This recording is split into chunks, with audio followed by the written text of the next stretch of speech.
Rachel, Michaela, and I did our project on the surrealist artist Salvador Dali. As you can see, he was born 1904 in Figueres, Spain. His mother was Felipe, and she approved of his artwork. She loved him very much, but when Dali was 16, she died of breast cancer. On the other hand, his father, right here, was very mean to him and didn't really like his artwork much. He had anger problems all through school, and he often daydreamed a lot.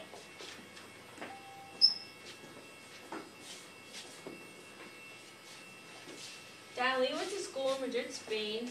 He was suspended, and when he came back, he got kicked out before graduating.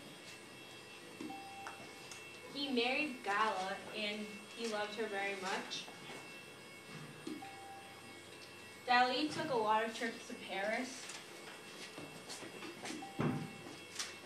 This was a painting of his that he drew of his wife that influenced him, because she was often his muse. And his living in Spain and his trips to Paris often influenced his other forms of artwork. He was part of a group called Generation of 27, which is just a group of poets, artists, and writers, and they all just discussed art and influenced Dali's work. He was a good friend to Picasso, and Picasso influenced his use of Cubism.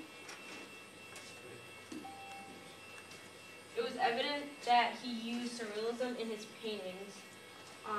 He used stilts, which they represented imbalance in his paintings, and eggs, like in this picture, represented love.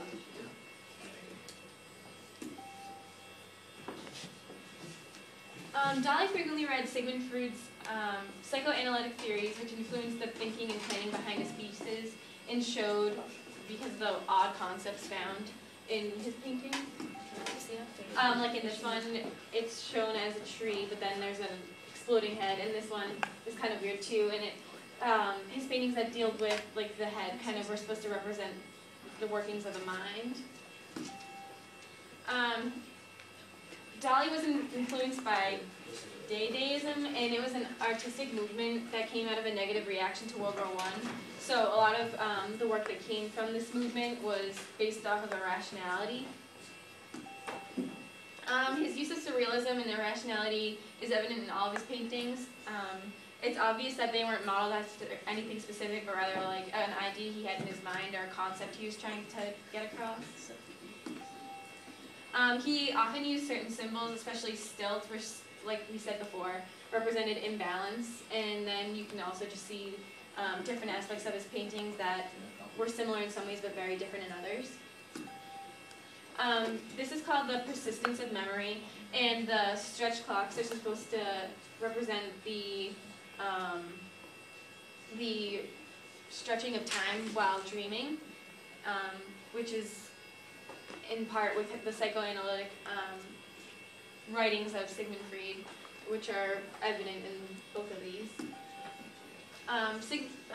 Dali died on January 23rd, 1989 in his hometown, and his final words were, "I do not believe in my death," which shows that he had very, very strange thoughts in his mind.